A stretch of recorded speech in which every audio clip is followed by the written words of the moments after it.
Excited to welcome Fort Wayne Mad Ants NBA G League head coach Tom Hankins to the basketball podcast.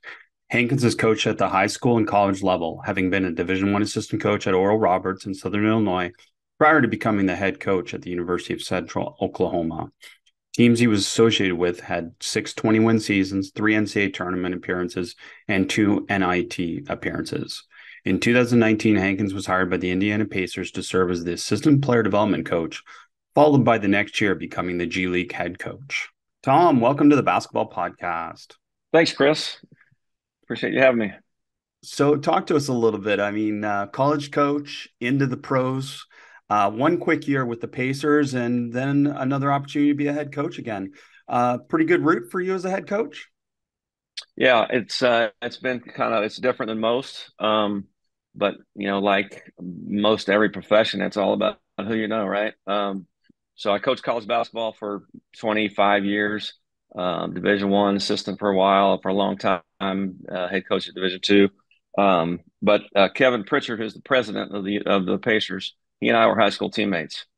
He'd offered me a couple jobs when he was in Portland years ago, and I turned. My kids were little and didn't want to travel that much and move. But anyway, so finally reached out to him when I was at this division at University of Central Oklahoma, and just thinking of hopefully maybe I could transition to something in a few years.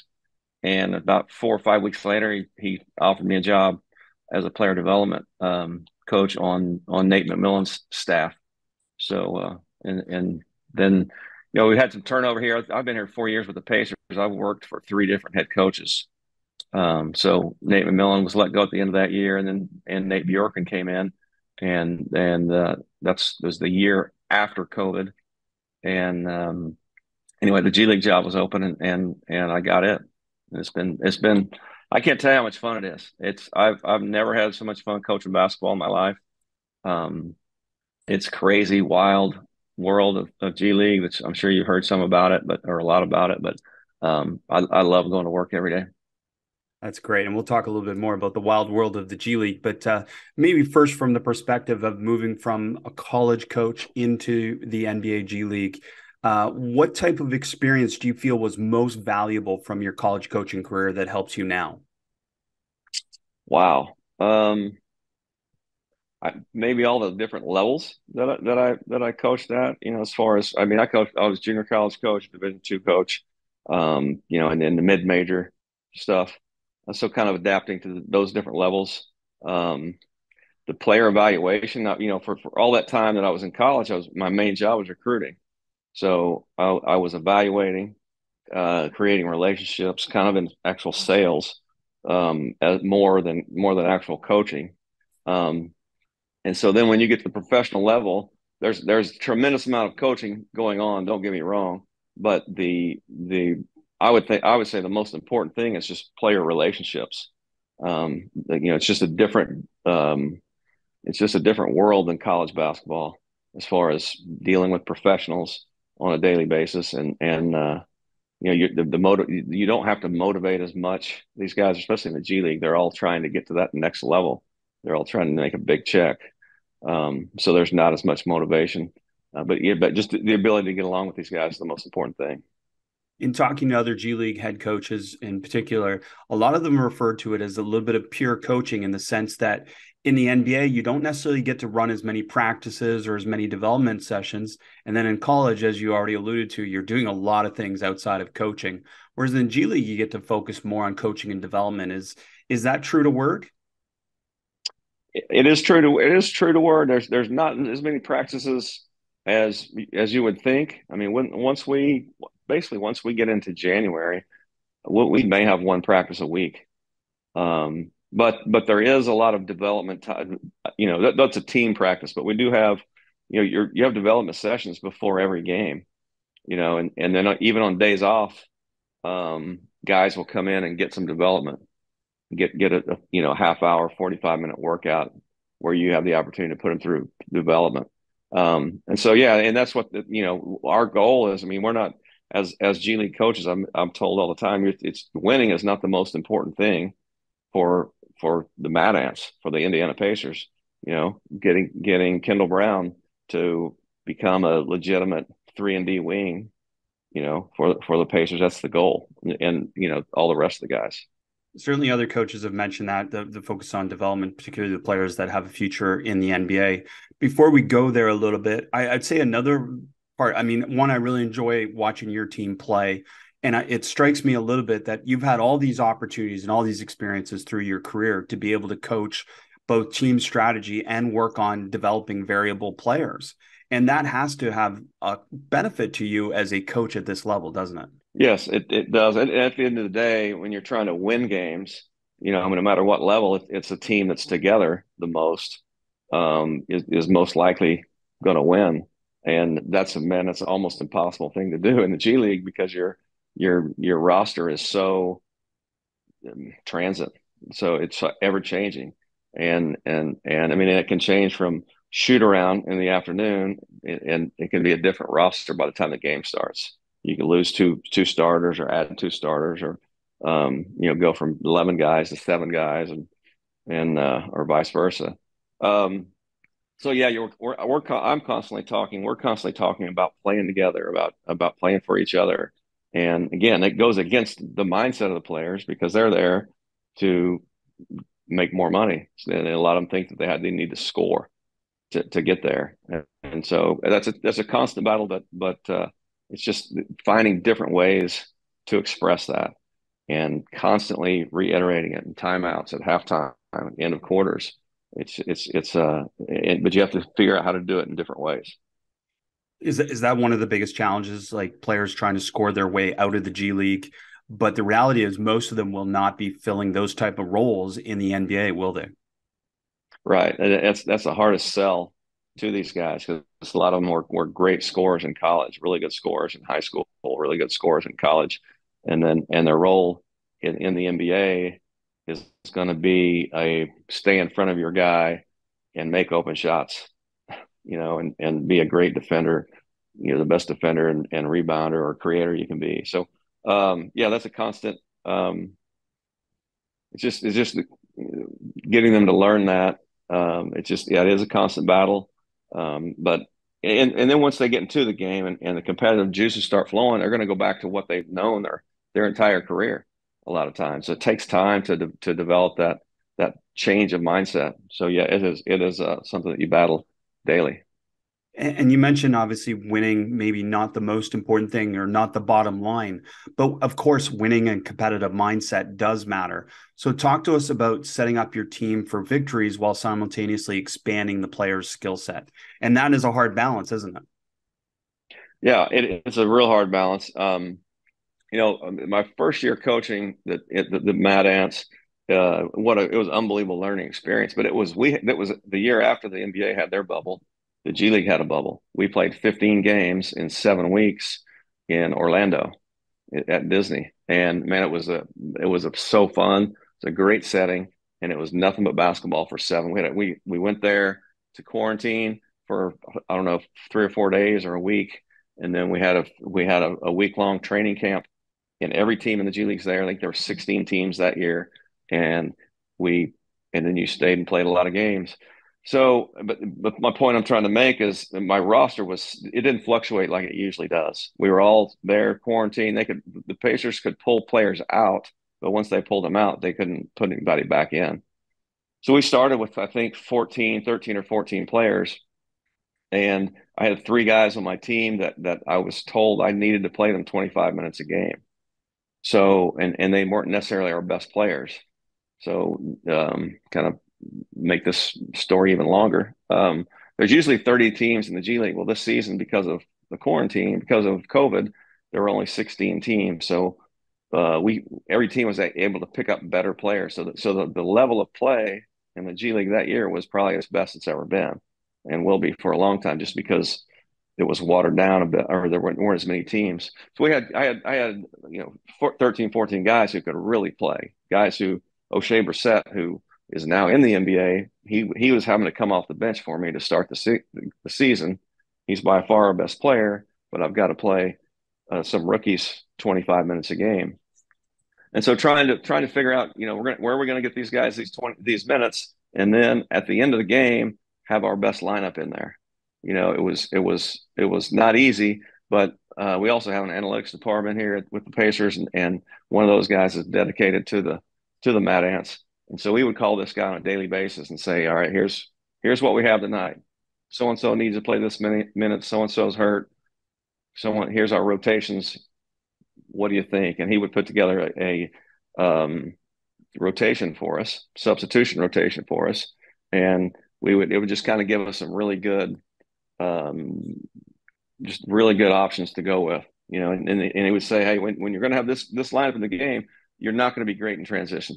Your transition defense is not going to be great, or this lineup here is not going to be a great rebounding lineup, but it would give it a parameter to when to maximize our lineups. It's really interesting, really fun, and something to learn, and just a great experience. Yeah, great experience, no doubt. And what is the value of having you as multiple years as the G League head coach? Because you mentioned transient nature of the players, often is transient nature of the coach in the G League as well. So there's got to be a value to you having done multiple seasons in the G League, not just for you, but for your organization as well. Yeah, I think the main, it's a really good point, good question. I think the main advantage of coaching the G League for a number of years is, this will be coming up my third year with Rick Carlisle as the head coach, and he allows me to be at training camp, go through his training camp, help them out in practice, and then I'm at every practice that I can be, and I'm in the locker room for home games, just kind of hearing pregame and halftime. So being here for multiple years kind of helps me learn how they run things and be able to teach them, not just, it's a must that we have the terminology, we have the same terminology that they have, but then to watch him and his coaching staff with all their adjustments, with the verbiage they use before games, at halftime, how they teach, all that stuff is we try and duplicate it with the Mad Ants. And so just we want to make the transition from the G League to the NBA for players as seamless as possible. So language obviously is a part of it. A little bit about how you prepare them for games is a part of it. What are some other things that maybe we're not thinking about that are a part of that transition? Even our player development, that we do before games, we try and duplicate, we try and copy the best we can what they do. My practice plans, how I run a practice, I try to make it as similar to theirs as I can. Sometimes we have 7 guys at practice, and they'll have 15. So it's sometimes it's hard to go 5-on-5. We don't have enough, but we try and make it the practice as the same. We can't really travel the same the way they do, but we do try and meet at the same times they meet. And really, like you said, the verbiage. That's what when I have new assistants almost every year, and they're required or not required. What I want them to come in here, and Coach Carlisle lets them come to training camp, and what I want them to do is come to training camp and learn the verbiage and the terminology, so that we can, once we go to training camp, we'll all be on the same page. It's great stuff. It's fascinating to see kind of how the two programs are connected. And you mentioned a player like O'Shea, like that's one of the reasons he's able to go back and forth during some of those two-way years and then develop to that point as well. Talk to us a little bit about the player development perspective, having both been a player development coach in the NBA and now obviously with a player development focus here. What do you think are the most essential things for a player to be able to develop to an NBA level? Every player is different. Every player needs, something different. Some of it's just like real young guys. I mentioned Kendall Brown earlier. He comes to us, he's 19 years old, and he didn't turn 20 until I think May of this year. So he played his whole rookie season as a two-way player at 19. The main thing he needs is minutes, and he needs reps in live situations. He needs to make a lot of mistakes and learn from those mistakes. And then once you get him through a bunch of minutes and a bunch of games, then you can figure out a better plan for him. All right, where does he lack? What does he really need to, what are his strengths and weaknesses? But a lot of times you don't know that until you play a bunch of games. And then other guys, you just know right from the beginning. All right, this guy is a jump shot away from being a 3-and-D wing.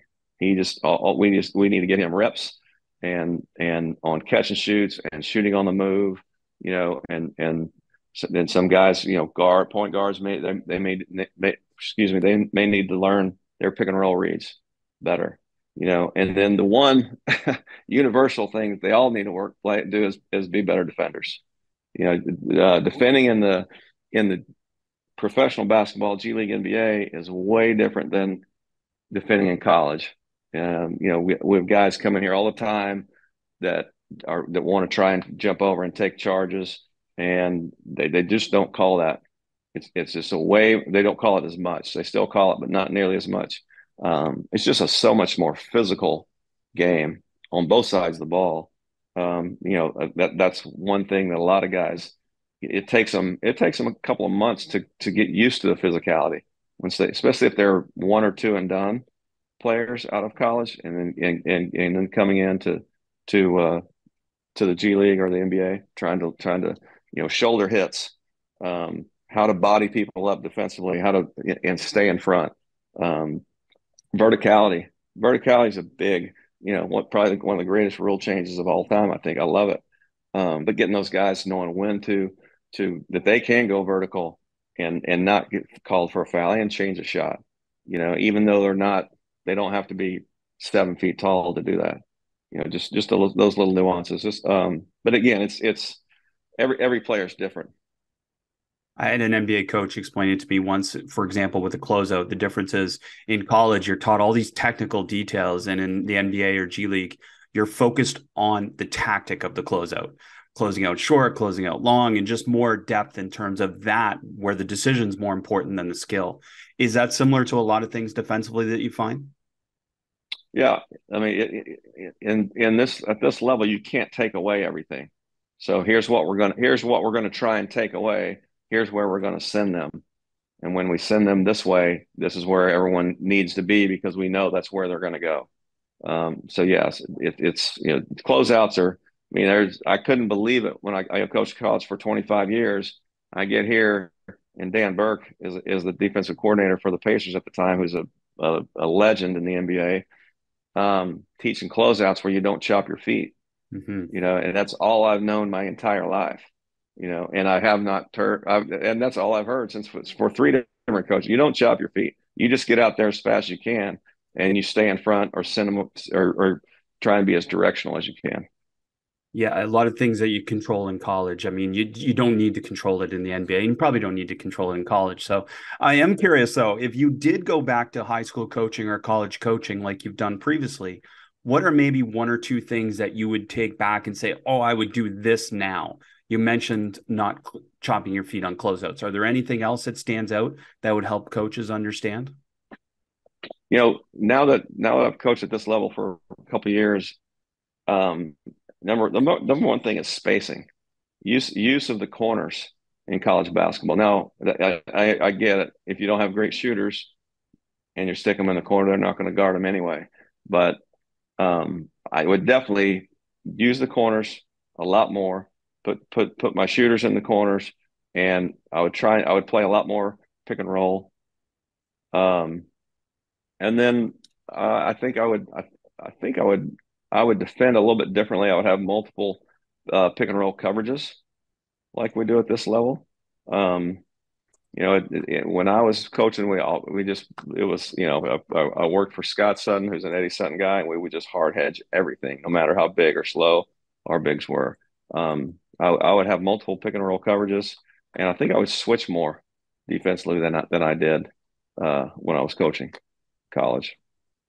What's your rationale behind switching more? I mean, I always thought of switching as it obviously saves time a little bit too, so you can focus on developing more the conceptual side of offense and different things like that. But what are some of your rationale behind switching? I just don't think people know how to attack it very well. I think you can. I think you can.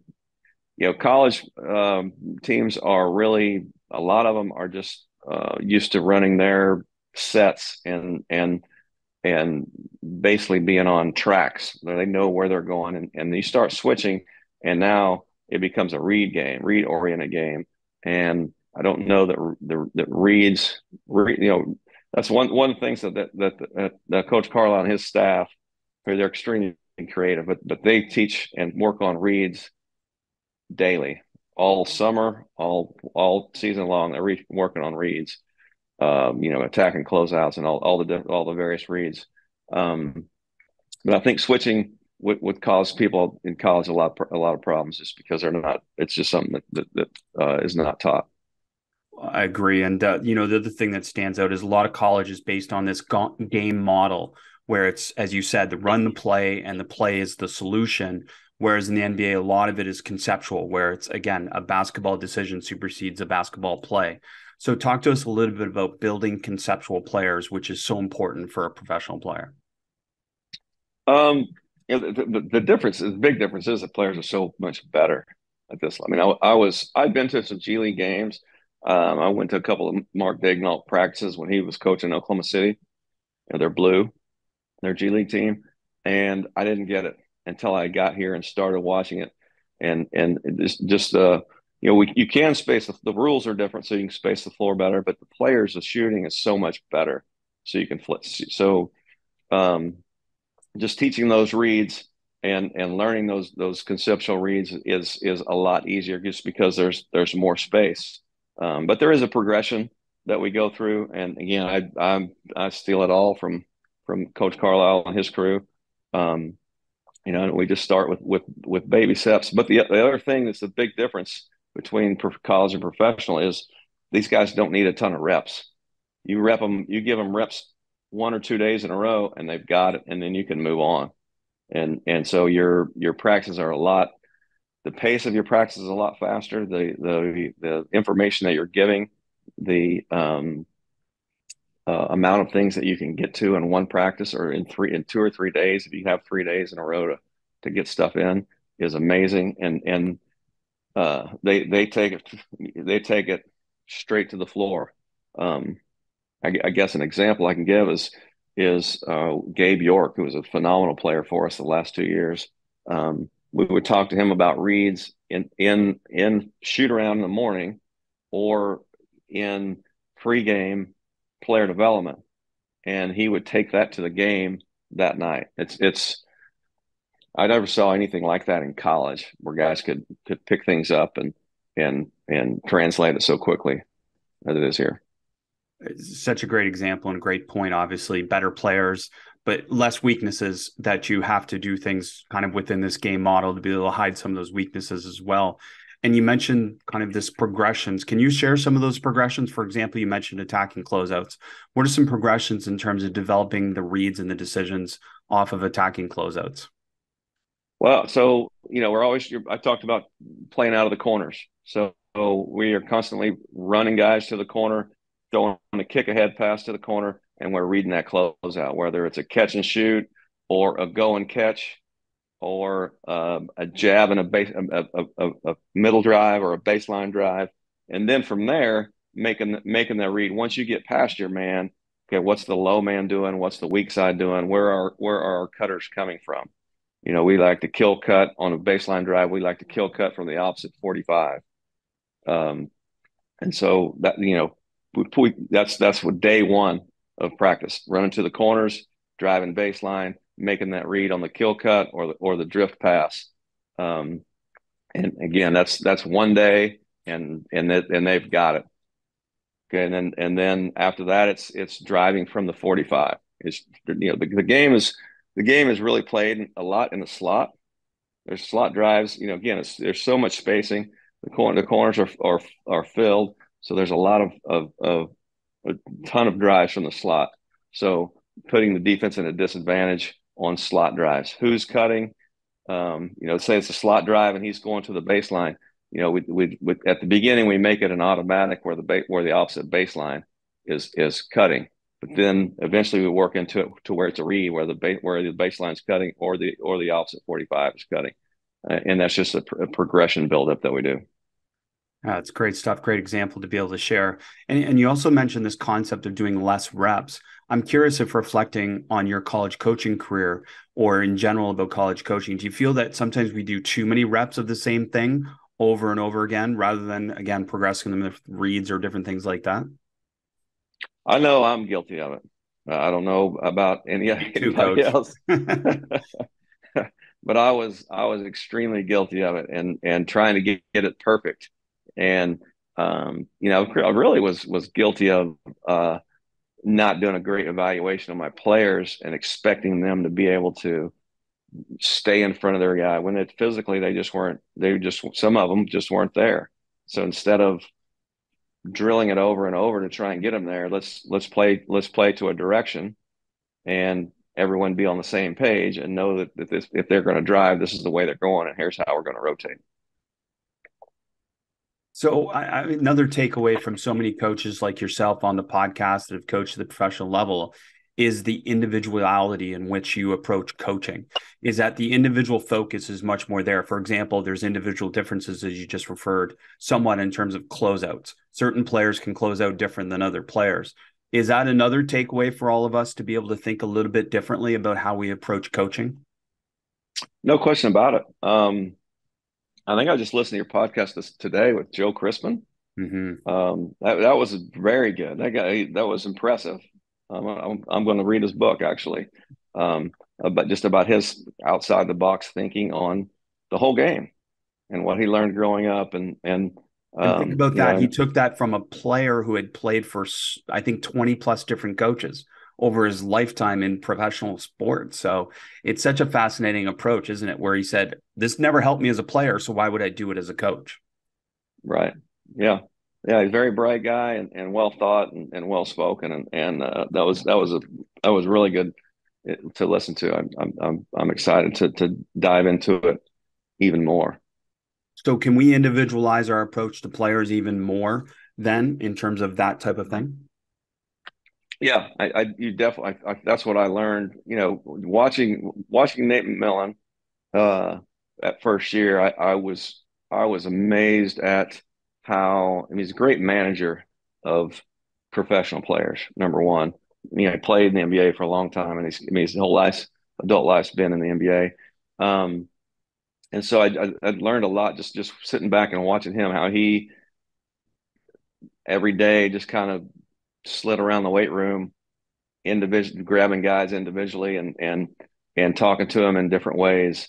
And the same with Coach Carlisle. He's awesome at um, kind of getting to know the player one on one, and then when it's time to teach, when it's time for them to listen, he has a great relationship with them. But he also kind of knows how they learn and how they listen, but it's something that you have to develop.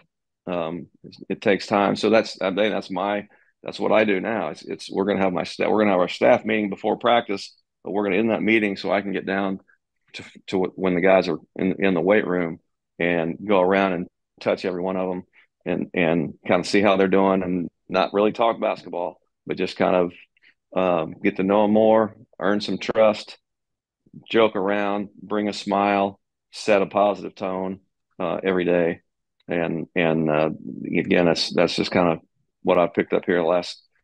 I just remember being in college and walking down the floor and pissed off, and because we just got beat the night before or 2 days ago, and wanting to, all right, we're going to punish these guys. And that's we don't do that here. We don't do that anymore. That's to me. If I were to go back to college, I would not be that way.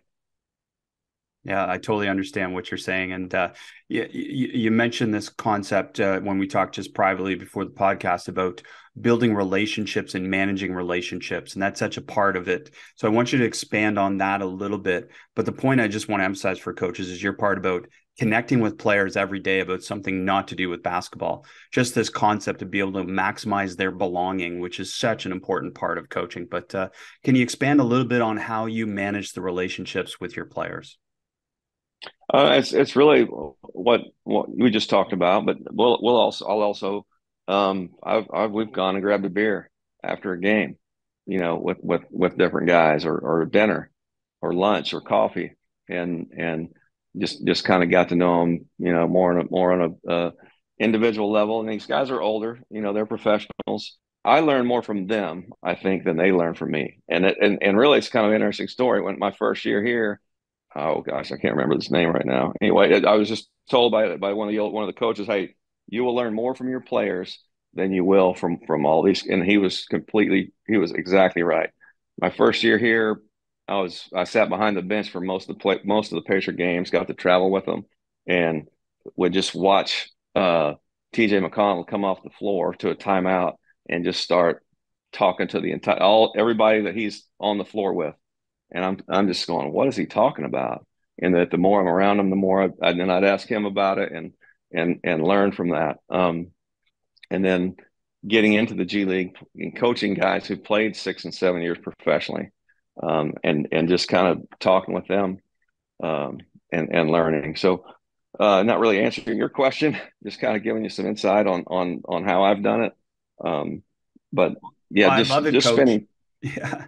I mean, that example alone, I think, is a disconnect for fans and media about the role of the player and the ability of the player to be able to communicate and help the team. And almost like I think media and fans look at that as a weakness. And certainly Joe Mazzulla and different coaches were getting criticized for players having a voice. And it doesn't make sense, does it, when you're in the professional ranks, right? Because these players know so much and have had so many experiences that they can not only help you, they can help each other. Yeah, no doubt about it. I mean, my approach to them is what do you think about this when I want to try and change something or add something. Um, Even at halftime, there's been half times where we go in there and the side pick and roll is really giving us a problem.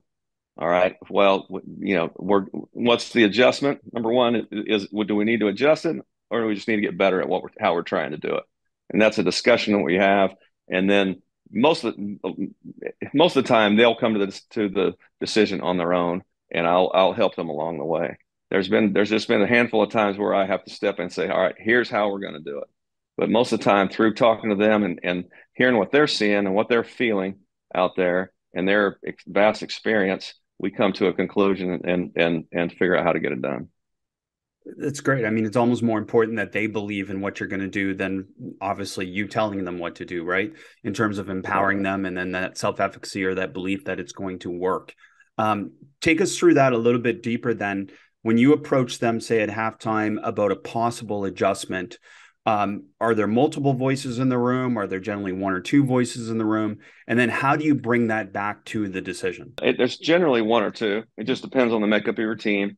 And again, that's the G League. Now we've had guys come at mid-season and they want a voice because they're used to having a voice, and then all of a sudden they're talking in trying to help us make decisions, and sometimes it goes over well, and sometimes it doesn't. It takes time for those guys to kind of earn their place and earn their voice. What was the second part of your question? Just how do you consolidate all the answers and then come up with the final decision? A lot of times it just kind of works itself out. Now there's some arguments, and I'm fine with that. Some guys want to do it this way, some guys want to do it that way, and I'll usually make a suggestion and see if we can come to something. If not, then I kind of have to, you know, put my foot down and say, all right, here's what we're going to do. This is what we're going to do. And I actually this year more than any year we had the discussion of, look, it doesn't really matter how we do it. That's not the most important thing. The most important thing is that we're all doing it the same way, and we're all doing it with great effort. And they get that. They understand that. Um, and once that's said, then most of the time we're all on the same page, and we get it fixed. You mentioned the transient nature of players going back and forth or different players within your roster and then leaving your roster. Is that something that's important for you to normalize as a coach for players? Like someone who's with you all year working hard, never gets a call up versus a player going back and forth and then coming to you and then having a massive role in their short time with you. Is that a hard process to be able to communicate? Um, it is a difficult process to communicate, but they all know that that's part of it. And that's the part of the player management that we talked about earlier. The having the one-on-ones with is a lot of times the guys who've been playing great all year long. They haven't gotten a call up. They see other people in their position that they think they're better than, that are getting call ups, and so they're not feeling great. They're down. They're, when am I going to get my, so you have to massage that and talk to them and encourage them and, be there for them and try and help them along the way. And then, just the turbulence of this job it's crazy, but again, it's so fun. Again, you don't know how many guys you're going to have on Saturday night. I can't tell you how many times, probably 5 times this year on Saturday morning before a game, I'd meet with my staff and I'd say, guys, it's too quiet. Something's going to happen. Something. And 9 times out of 10, there's a phone call or somebody's sick, or, Tyrese Halliburton tweaked an ankle. So now our point guard's gone. Or one game this year, we lost both point guards in the first half. And so now, and we started the game with 8 players. So now we're down to 6 and no point guards. So just making those adjustments it's really enjoyable. It's frustrating at times, but it's really cool. Yeah, and people outside of coaching maybe not understand that could actually be fun. And I do value that as a coach, as a former coach. That was part of the fun, was trying to figure out solutions. And we're humans, so we love solving problems, don't we? Love it. Absolutely love it. We in that specific scenario right there, we had both point guards. Eli Brooks basically break an ankle. John Stockton or David Stockton, I think, broke a nose. And our next 5 games, we have no point guard. We have 7 or 8 players and no point guard. And Justin Anderson had to play the point for us for a while. Gabe York had to step in some, and just trying to get everybody together. And it was a lot of fun. I think we may have won 1 or 2 of those 5 games. So fun. I shared it with you. I've shared it on Twitter, some of the plays that I took from you and shared publicly. Really simple stuff in a lot of ways. The complexity of it being the decision-making part of it. So first, let's start, before we talk about the play. It was basically a horns 5-out type of action where you enter, and then there's multiple decisions and multiple reads off of really just a cut or a respacing type of situation.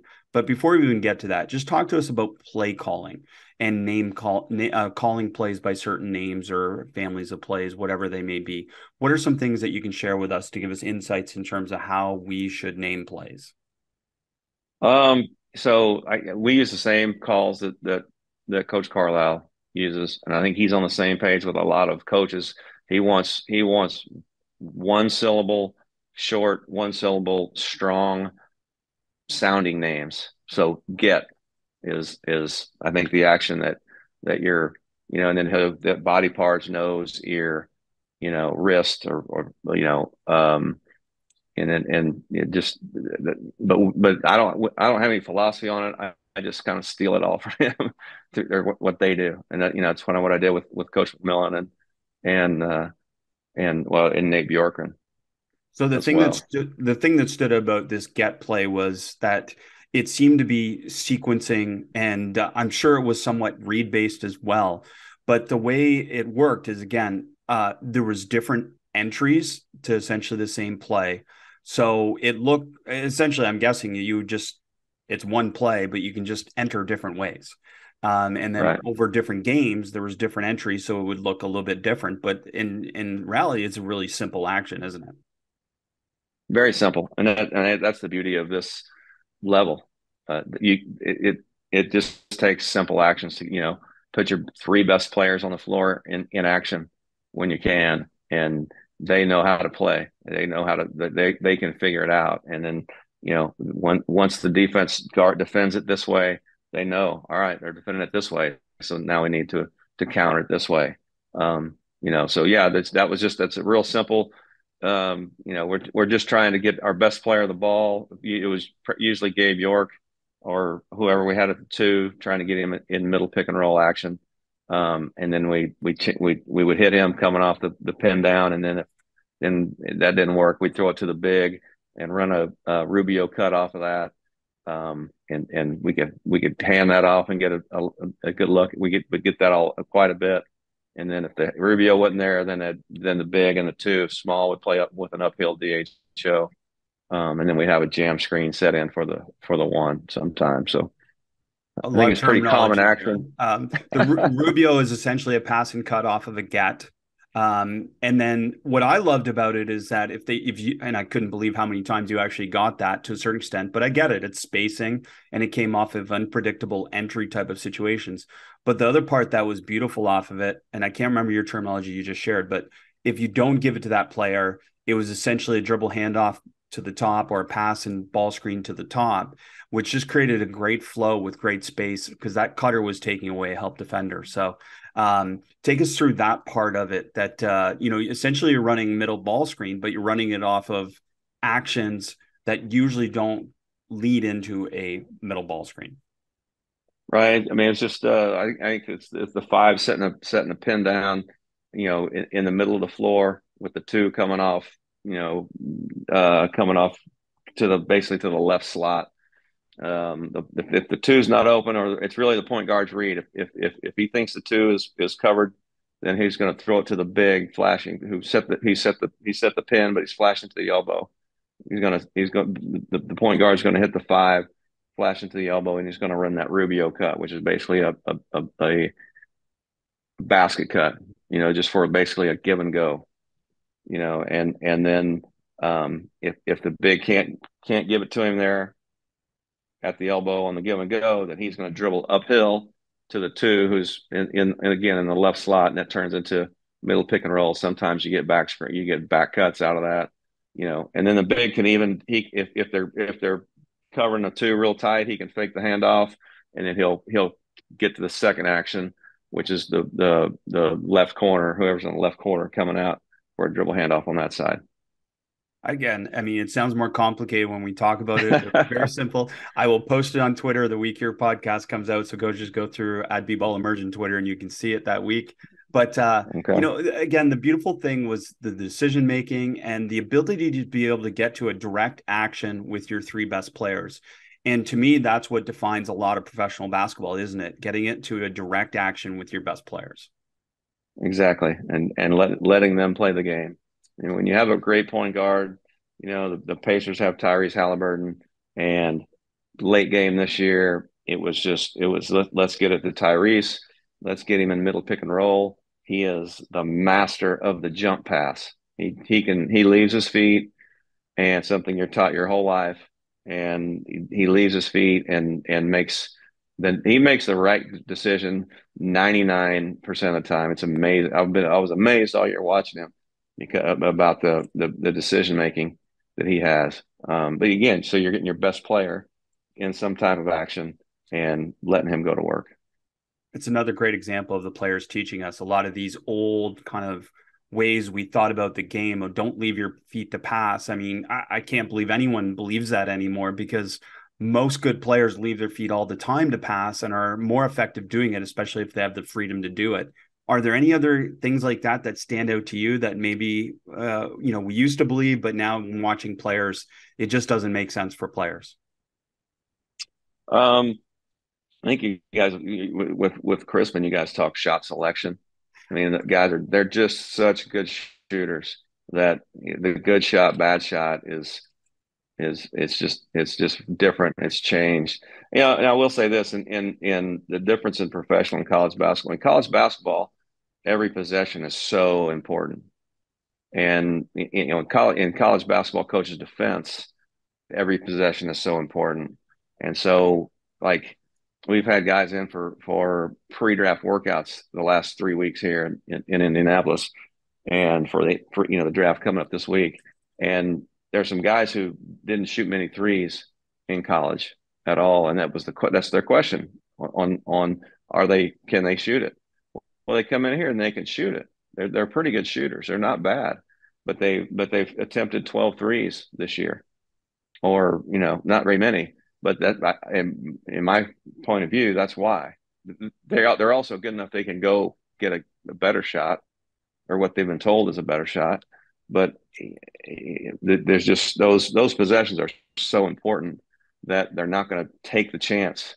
And then once you get to this level, it's not that every point, there's just so many more possessions, and it's a lot of times it's to the point when we have to tell these guys in pre-draft workouts, you have to shoot that. You're catching it one step outside the line on the wing, and it's a slow closeout. You have got to shoot that thing. And if you make it, you're going to make a lot of money. But that's a shot that 9 times out of 10, it needs to go up. It's a great example. I mean, the rules are different, obviously, as you already talked about. The quality of players are different, and then the number of possessions, which is such a huge part of the game in terms of that. And were you really analytically oriented in your last few years in college? And then, obviously, I assume you've gone to a bit of another level here in the professional level.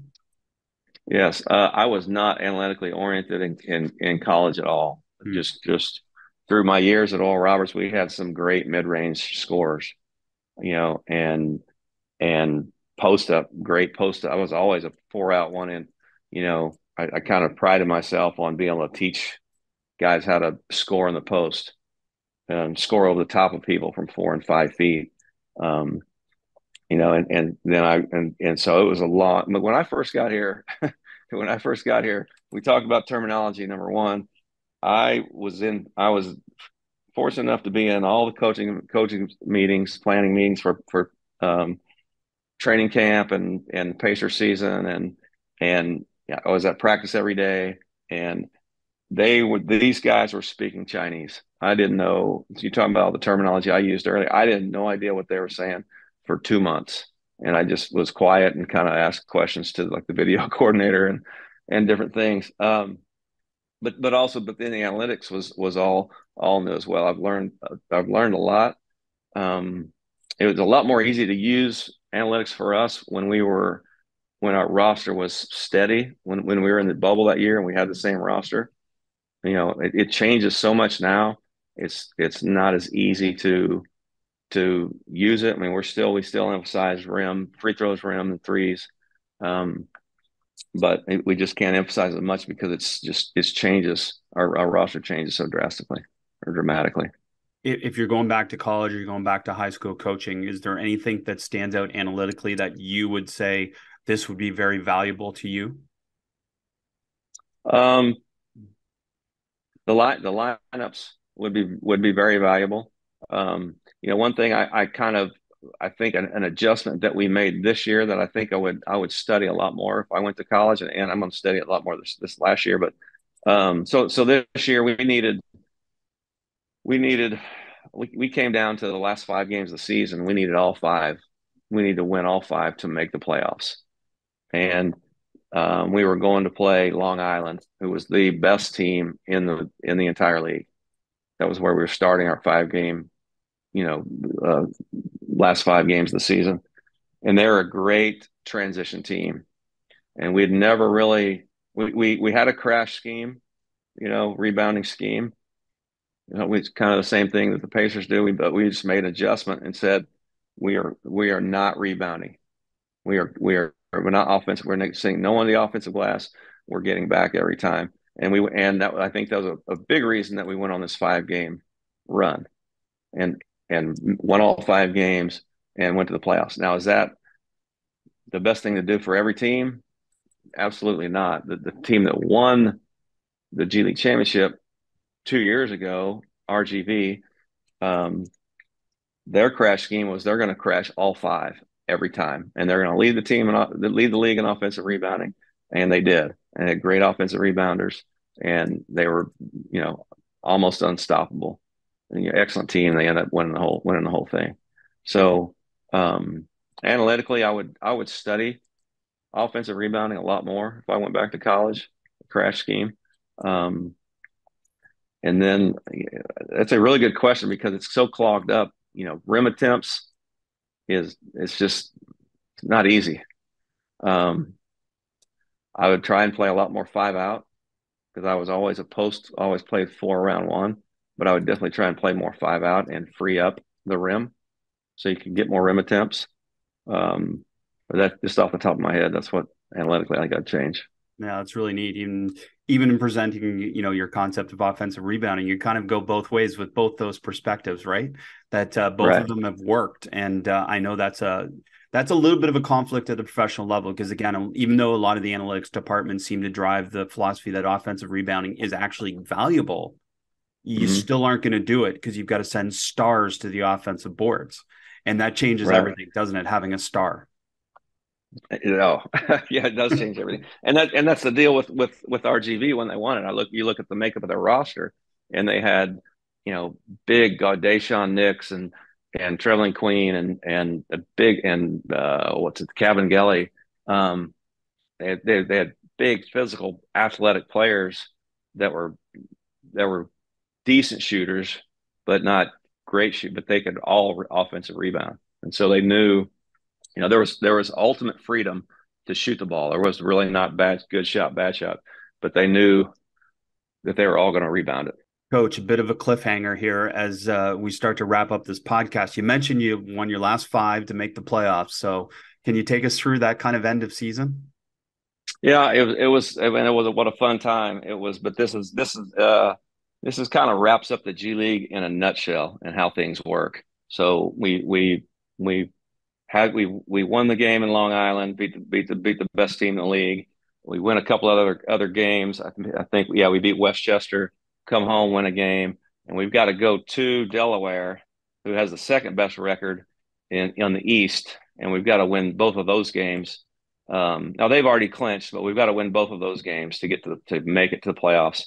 And we win the first game, and in our second game, this is how the G League works. In our second game, we had a player who was great. He was the MVP the year before of the whole league.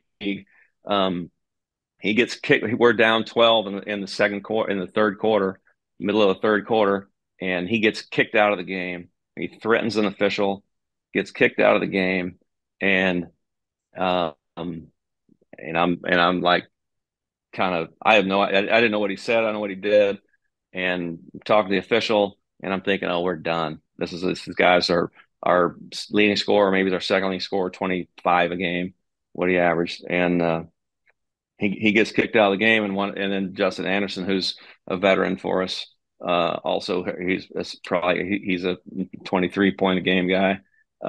He just comes up and says, "Coach, we got it. We're good. We got it." And I just okay, and kind of faked it like I was trusting him, and we came back, won the game, and make the playoffs. And we're all celebrating in the locker room, and then and thinking, okay, this is great. We got a 5 game win streak. We've got some momentum. We're going to go play this. We're going to go play the 1 seed on the east side, and then we find out that Trevlin Queen is suspended for the first playoff game. And it's 2 days later. We drive straight from Delaware to DC to play their team, and then Justin Anderson, who was great for us the previous game, he gets kicked out of the game 2 minutes into the second quarter, and now we're down to 8 guys, and we end up losing that first round game, but that's just kind of how volatile this thing is, and how crazy it is. But it was a great run. It was a lot of fun. And I mean, I tell people all the time, I love going to work every day. I can tell. I can hear in your voice, I can hear in the passion that you have for coaching and being a part of that organization. And, as well, I can hear it in your voice when it comes to the challenges, which is what you've got to have. You got to have that attitude. And if there's any young coaches listening, listen to how Tom is approaching these challenges, because that is definitely the part of coaching that is one of the hardest parts to master, isn't it? Yes, it is. And you just can't be emotional. I mean, my example to a lot of people, I don't know if you're an Ozark fan, but Absolutely. you have to be Marty Bird. You've got a plan, and somebody gets murdered, and whatever, you've got the cartel coming to kill you, and you cannot have any emotional reaction. You just got to pivot and go to the next play, figure out what to do next, and move on, because those catastrophes are going to happen on a weekly basis. Absolutely. Tremendous advice and a great show as well. So, Coach, thanks for sharing that. And thanks for sharing so much with us throughout this podcast. Yep. Thank you. I appreciate you having me on. That was a lot of fun.